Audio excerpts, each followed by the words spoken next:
नीलाधुण्डस्तनगिरिधडी शुद्धमुद्बोध्य कृष्णं पारार्त्यं स्वं सुदिसदशिरः सिद्धमध्यापयन्ति स्वोच्छिष्टायां स्वचिनिटलिदं ह्याबलात् कृत्य भुङ्क्ते क्रोधा तस्यै नम इदं भूय एवास्तु भूयः அன்னவயல் புதுவை ஆண்டாள் அரண்டற்கு பண்ணு திருப்பாவை பல்பதியம் இன்னிசையால் பாடிற் கொடுத்தாள் நற்பாமாலை பூமாலை சூடிற் கொடுத்தாளை சொல்லு சூடிற் கொடுத்த சுடற்கொடியே தொல்பாவை பாடி அருளவல்ல பல்வளையாய் நாடினே வேண்டடவர்க்கு என்ன விதி என்ற இம்மாற்றம் நாம் கடவா வண்ணமே நல்கு. அடியேன அன்பான நமஸ்காரங்கள். இந்த மார்கழி மாதத்தில் இன்னைக்கு நம்ம 4வது நாள் பாசுரத்தை அனுபவிக்க போகிறோம். இப்போ இன்னைக்கு நீங்கள் அனுபவிக்க போகிற பாசுரம் எதுனா ஆழிமழை கண்ணா அப்படின்னு ஆரம்பிக்க போகிற பாசுரம். இந்த பாசுரத்தை அழகாக பாடி தேவகான குரலில் நமக்கு திருமதி ஹரிணி வழங்க இருக்கிறார். அவர் பாடி முடிச்சதுக்கப்புறம் இந்த பாசுரத்தினோட விளக்கங்கள், இந்த பாசுரம் எந்த திவ்ய தேசத்திற்கு அப்படிங்கிறத நீங்களும் யோசிச்சு வைங்கோ. நானும் அதை உங்களுக்கு வழக்கமாக சொல்கிறேன். வாங்கோ, முதல்ல இந்த பாசுரத்தை நம்ம சேவிப்போம்.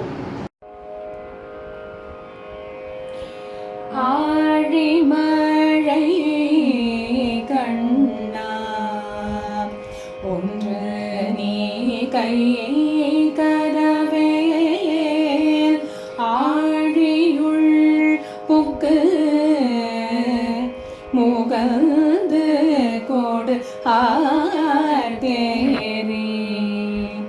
ஊழே முதல்வன் ஊரவம் மெய் கருத்து பாழியன் தோளுடை பற்பனாபன் கையில்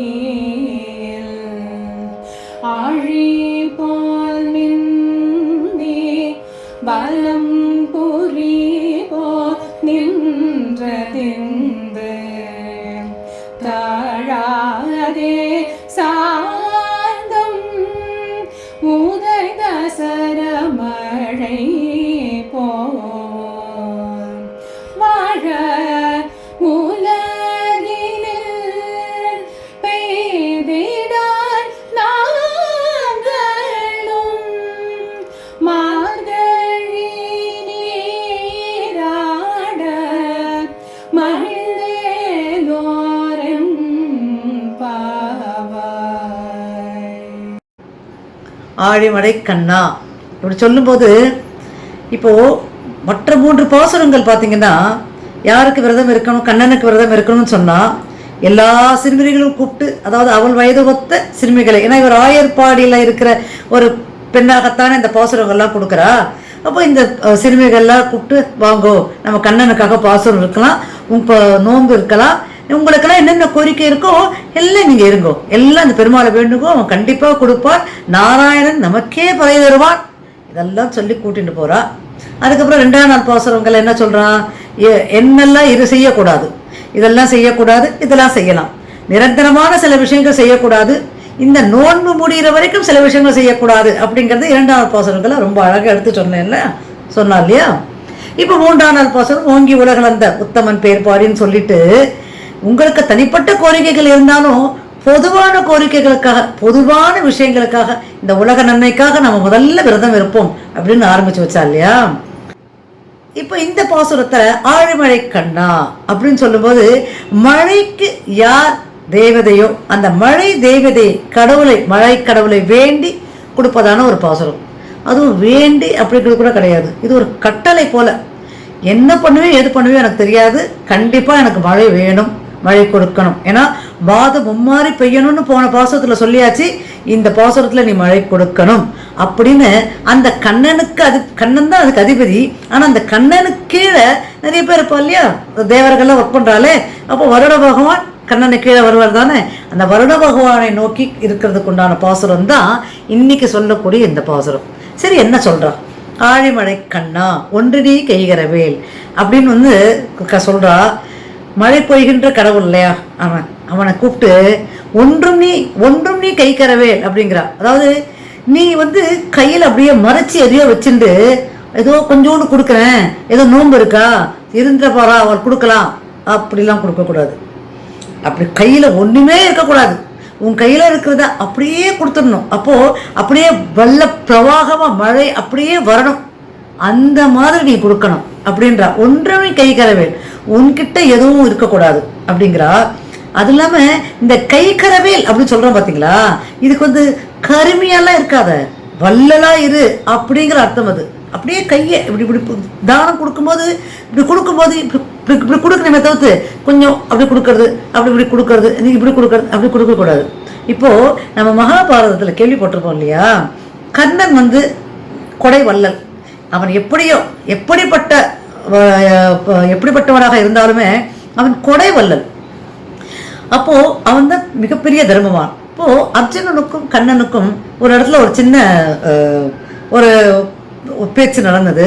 என்னன்னா அர்ஜுனன் சொல்கிறான், என்ன இந்த கர்ணனை எல்லாரும் கொடை வள்ளல் சொல்கிறான், என்ன பெரிய கொடை, இந்த துரியோதனை இல்லைன்னா அவனால் அவ்வளோ பெரிய கொடையை கொடுத்துருக்க முடியுமா, அப்படி எல்லாருக்கும் போகிறவர்களுக்காக கொடுக்க முடியுமா, யாரோடதே எடுத்து கொடுக்கறது தானே, இது என்ன பெரிய கஷ்டம் அப்படின்னு சொல்லும்போது அப்போ கண்ணன் சிரிச்சாராம். அப்படியா, சரி இரு அதை பார்த்துருவோம் சொல்லிட்டு ஒரு பெரிய மலையை உருவாக்கி இந்த மலை தங்க மலை இது. இப்போ இந்த தங்க மலையை இது என்னோடது தான், இது யாருக்கான ஒரு நல்ல அந்தனர்களுக்கெல்லாம் தானம் பண்ணு அர்ஜுனா, நீ பண்ணு பார்க்கலாம் அப்படின்னு சொன்னோன்னே அதனால என்னன்னு சொல்லிட்டு அந்த மலையை, ஏன்னா நாளை வரைக்கும் ஒரு நாள் நேரம் கொடுத்துருக்காரு, அதனால என்ன பண்ண அர்ஜுனன் கொஞ்சம் கொஞ்சமாக வெட்டி எடுத்து அந்த தெருவில் இருக்கிறவா போகிறவா கிராமத்தில் இருக்கிறவா எல்லாருக்கும் எடுத்து மக்களுக்கெல்லாம் கொஞ்சம் கொஞ்சமாக கொடுத்தா மறுநாள் சாயங்காலம் கண்ணன் வந்து பார்க்கும்போது ஆரமால அப்படியே இருந்துதான். என்ன அர்ஜுனா, இது என்னோடது தானே, இதையே நீ கொடுக்க மாட்டேங்கிற அப்படின்னு சொல்லும்போது நான் கொடுத்துன்னு இருக்கேன் கண்ணா, ஆனால் தீர மாட்டேங்கிறது, இது இப்படியே இருக்கு, என்ன எப்படி கொடுக்கணும்னு எப்படி தெரியலையே அப்படின்னும் போது சரி ஒரு நிமிஷம் இரு, நான் கர்ணனை கூப்பிடுறேன், அவனை கொடுக்க சொல்கிறேன், அவன் என்ன பண்ணுறான் பாரு அப்படின்னு கர்ணனை கூப்பிட்டாரான். கண்ணா இங்கே வா கண்ணா அப்படின்னு சொல்லு கிருஷ்ணா என்ன வேணும். இல்லை நான் ஒரு இந்த மலை ஒன்று தங்க மலை என்கிட்ட இருக்குது, அந்தனர்களுக்கெல்லாம் கொடுக்கணும்னு எனக்கு ஒரு ஆசை, இதை கொஞ்சம் எல்லாருக்கும் கொடுத்துறேன், அது கொஞ்சம் தானம் கொடுத்துறேன் அப்படின்னு சொல்லும்போது இதை வேணால் ஒரு குறிப்பிட்ட நேரத்துக்குள்ளே கொடுக்கணும், இது இன்னும் கொஞ்சம் நேரத்தில் முடிய போகுது, இதற்குள்ளே நாங்கள் தானத்தை கொடுத்து முடிக்கணும், கொஞ்சம் கொடுத்துறேன் அப்படின்போது கிருஷ்ணன் அப்படி பார்த்தாராம் கர்ணன். சரி அதனால் என்ன கிருஷ்ணா இதோன்னு சொல்லிட்டு அந்த மூலையில் யாரோ ஒரு அந்தனர் போயிருந்தாராம். அந்த அந்தனர் இங்கே வரும் அப்படின்னு கூப்பிட்டாராம். அந்த அந்தனர் வந்து நின்னாராம். இந்த மலையை அப்படியே எடுத்துக்கோங்க அப்படின்னு சொல்லி கர்ணன் தானம் பண்ணிட்டு கிருஷ்ணா இது உனக்கு போதுமா அப்படின்னு சொல்லி கிளம்பி போயிட்டாராம். அர்ஜுனன் அப்படியே வெக்கி தலை கொண்டாராம். என்னன்னா இது தானம் கொடுக்கறது தான், யாரோட பொருளையோ தானம் கொடுக்கறதா இருந்தாலும் அந்த கொடுக்கணும் அப்படிங்கிற அந்த மனசு இருக்கு இல்லையா, அப்படியே கொடுக்கணும், எதை பற்றியுமே யோசிக்க கூடாது. அது அவனுக்கு தேவையா தேவை இல்லையா, அவன் அதை செலவு பண்ணுவானா அப்படிலாம் யோசிக்க கூடாது, நமக்கு தேவை தானம் கொடுக்கணும். அப்படிதான் இந்த இடத்துல ஆண்டாள் சொல்றா, கை கரவேல், அப்படியே கருவியா இருக்காத, அப்படி பிடிச்சிட்டு இருக்காத, அப்படியே வெள்ளமா கொடு, உன் கையில இருக்கிறது எல்லாத்தையும் கொடு அப்படின்னு அந்த வருட பகவான் இருக்கார் இல்லையா, மழைக்குண்டான தேவதை அவகிட்ட சொல்றா. அப்படி உண்டான பாசுரம் தான் இது, அப்படி இருக்கணும் அப்படின்னு. ஆழியில் புக்கு முகர்ந்து கொடார் தேரி அப்படின்னு ஒரு அற்புதமான தமிழ் சொல்றான். இதுல என்ன அர்த்தம்னா அவனுக்கு கட்டளை போடுறான். ஏன்னா எப்படி கொடுக்கணும், உங்ககிட்ட இருக்கு சரி, எப்படி கொடுக்கணும் தெரியுமா, அந்த முதல்ல அந்த கடலுக்கு போ, பெரிய கடலுங்கிறது முடிவே இல்லாத நீர் இருக்கிற இடம், கடலுக்கு போ, அங்கே போயிட்டு அந்த வெள்ளம் இருக்கு பார்த்தீங்களா, அந்த வெள்ளத்தை அப்படியே முழுசுமா முகந்துன்னா அப்படியே எடுத்துண்டு இல்லை அதை உறிஞ்சுண்டு அப்படியே எடுத்துட்டு வா. எடுத்துன்னு வந்து இந்த இடத்துல இந்த உப்பு தண்ணீர், ஏன்னா கடல் நீர் வந்து உப்பு தண்ணீர், அதில் முகர்ந்து கோடார் தேரி அந்த உப்பு தண்ணியை தனியாக பிரித்து எடுத்துட்டு நல்ல தண்ணியாக அப்படியே மழையாக பிரவாகமாக கொட்டு. அதாவது இந்த கண்டென்சேஷனில் சொல்லுவா இல்லையா, எவாப்ரேஷன் கண்டென்சேஷன், அதான் அழகாக தமிழில் சொல்கிறா. இந்த சமுத்திரத்தில் நீர் இருக்கு இல்லையா, இந்த சமுத்திரத்து நீரை அப்படியே நீ எடுத்துக்கோ, எடுத்துட்டு அதை வடிகட்டி அங்கேருந்து நல்ல நீராக, ஏன்னா அது உப்பு தண்ணீர், நல்ல நீரை அப்படியே எங்களுக்கு இங்கே கையில் எதுவும் வச்சுக்காத, கருமையெல்லாம் இருக்காத, அப்படியே இங்கே இந்த வாட வீதியில் கொடுக்கணும் அப்படிங்கிறா. அதை ஆழியில் புக்குத்து முகர்ந்து கோடார் தேரி அப்படின்னு சொல்கிறா. சொல்லிட்டு இப்போ இந்த இடத்துல கொடார் தேரி அப்படின்னு ஒரு வார்த்தை சொல்கிறா பார்த்தீங்களா. கொடார் தேரி அப்படின்னு சொல்லும்போது சாதாரண அப்படி ஆர்ப்பரிக்கிறோம், ஆர்த்தேரி, அதாவது அப்படியே கொட்டும்போது அப்படியே சத்தம் இல்லாமல் அப்படியே கொடுத்துட்டு போகக்கூடாது, அப்படியே சத்தத்தோட அப்படியே ஆர்ப்பரித்துன்னு வரணும். அப்படி இருக்கணும் மழை, அப்படி இருக்கணும். அந்த சத்தத்தோட ஒரு மழை பெய்யணும், அதை எனக்கு கொடுக்கணும். அது மட்டும் இல்லை, நீ அந்த அந்த கரிய முகம், கரிய மேனி யாருக்கு இருக்கும்? அந்த கிருஷ்ணனுக்கு தான் இருக்கும். அவன் தானே கருப்பு, அதோட கருப்பா நீ இருக்கணும். அதாவது அந்த கருப்புல அந்த வெள்ளை நீர் நீ கொடுக்கும்போது அப்படியே கருப்பா இருக்கணும். அந்த அழகு அப்படியே மேல ஜொலிக்கணும். அந்த மாதிரி அந்த மழை நீரை நீ கொடுக்கணும். அது எப்படி இருக்கணும் தெரியுமா? அந்த பாழியன் தோளுடைய பத்மநாபன் கையில், பாழியன் தோளுடைய பத்மநாபன், இந்த அற்புதமான இரு கரங்கள் இருக்கு இல்லையா, சங்கு சக்கர கதாபாணியா இருக்கானே, அவனோட அந்த பத்மநாபனோட கையில ஆழி போல் மின்னி வலம்புரி போல் நின்றது இருந்து. ஆழினா இந்த இடத்துல சங்கு அப்படிங்கிறது முக்கியம். இப்போ ஒரு கையில சங்கு, ஒரு கையில சக்கரம் பெருமாள் வச்சுட்டு வரணும். அந்த சங்கு எப்படி இப்படி மின்னணுமோ, சங்கு அந்த கருப்பு கலர்ல இருக்கிற அந்த கண்ணன் கையில அந்த சங்கு அப்படியே வெளுத்த நிறத்துல அப்படி மின்னணுமா, அந்த ஆழி போல மின்னணும். வலம்புரி போல் நின்றது இருந்து, அந்த வலம்புரி இந்த ஆழி போல நிக்கிறது கருப்பா இருக்கிறது ஒரு முக்கியம் இல்லை, அந்த வலம்புரி சங்கு எப்படி சத்தம் போடும், எப்படி ஆர்ப்பரிக்கும். எப்ப அதை எடுத்து ஊதும் போது, ஏன்னா மகாபாரதத்துல அந்த 18 நாள் யுத்தத்துல அந்த சங்கு தானே அவர் அந்த பாஞ்சஜன்யத்தை ஊதிதானே ஆரம்பிச்சார். அப்படி ஒரு சத்தம் கேட்கணுமா, அப்படி இருக்கணும், பிரவாகமா இருக்கும். தாழாதே சார்ங்க முதைத்த சரமழை போல். அங்க ஸ்ரீராமச்சந்திரமூர்த்தி அந்த வில்ல, ஒரு சொல் ஒரு வில் அவருக்கு, அந்த ஒரு வில்ல அப்படி எடுத்து விடும்போது எப்படி ஒரு சத்தம் கேட்கும். அப்படி ஒரு சத்தத்தோட அந்த அந்த சத்தத்துல எப்படி வருமோ அந்த மாதிரி இருக்கணும் அந்த சரமழை. அந்த மாதிரி நீ மழை பெய்யணும். அதாவது ஆணை எடுறா அந்த தேவதைக்கு, அப்படி பெய்யணும். வாழ உலகினில் பெய்திராய். எங்க பெய்யணும்? இந்த பூமியில, இங்க பூமி மாதாவுக்கு இந்த இடத்துல நீ பெய்யணும். அப்படி பெஞ்சனா நாங்களும் அந்த மார்கழி மாசத்தோட அந்த மழையில நீராடி மகிழும் இல்லையா. அதுலதான் அந்த விரதத்தை அந்த மகிழ்ச்சியோட, அந்த மகிழ்ச்சி கலந்து அந்த பரமனைய பெருமாளையே நினைச்சுண்டு அந்த தேவதைக்கு சேர்த்து மங்களாசாசனம் பண்றாவோ.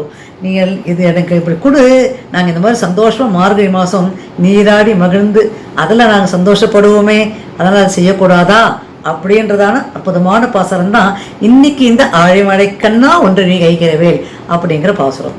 சரி, பாசுரத்தை சொல்லிட்டேன். இந்த பாசுரத்தை எந்த திவ்ய தேசத்துக்கு அவர் மங்களாசாசனம் பண்ணியிருப்பல் அப்படின்னு நீங்கள் யோசிச்சிங்களோ? நீங்க யோசிச்சது சரின்னா நான் யோசிச்சதும் சரிதான். என்னது அப்படின்னா, பத்மநாபன் கையில் அப்படின்னு சொல்றாரு இல்லையா. பத்மநாபன் யாரு? திருவனந்தபுரத்தில் அனந்த சயன திருக்கோலத்தில் இருக்கிற அனந்த பத்மநாபன். அவனோட கையில தான், அவனோட தான், ஏன்னா அவன் தான் சங்கு சக்கர கதாபாணியாக அழகாக அற்புதமாக சயன திருக்கோலத்தில் இருக்காரு. அவருக்குத்தான் அவர் மங்களாசாசனம் பண்ணிட்டான். திருவனந்தபுரத்தில் இருக்கிற அனந்த பத்மநாபன் கோயில். சரி, இந்த திருவனந்தபுரத்தில் இருக்க அனந்த பத்மநாபன் கோயிலுக்கு உண்டான முக்கியமான சிறப்புகள் என்ன அப்படிங்கிறத இப்ப நான் சொல்றேன். இப்ப இந்த பத்மநாபன் சுவாமி கோயில் அப்படின்னு சொல்லும்போது, இது கேரளா மாநிலத்துல, கேரளா மாநிலத்தோட தலைநகரம் எல்லாருக்கும் தோறும் இல்லையா, திருவனந்தபுரம். அந்த இடத்துல தான் இந்த அற்புதமான கோயில் இருக்கு. இந்த கோயில் 108 திவ்ய தேசங்கள்ல வரக்கூடிய முக்கியமான மலையாள திவ்ய தேசத்தில் வரக்கூடிய அற்புதமான திருக்கோயில் இது.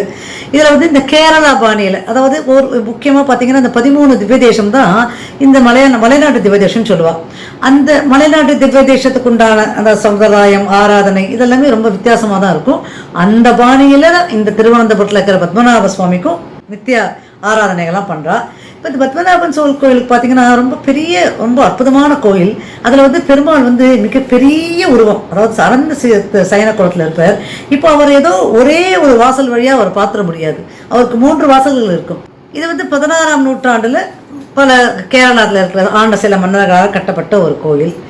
இப்போ இது மரபுகள் படி இதில் ஒரு ஆச்சரியமான ஒரு விஷயம் இருக்குது. என்னன்னா, காசர்கோடு, கேரளாவில் காசர்கோடு கேள்விப்பட்டிருக்கீங்க இல்லையா, அந்த மாவட்டத்தில் கும்ப்ளா அப்படின்னு ஒரு ஊர் இருக்கு. அந்த கும்ப்ளா ஊர்ல இருக்கிற அனந்தபுர கோயில், அந்த கோயிலோட அச்சலான ஆன்மீக பீடம், அந்த மூலஸ்தானம், அந்த கட்டட ரீதியாக அந்த கோயிலையே கட்டப்பட்டிருக்கு.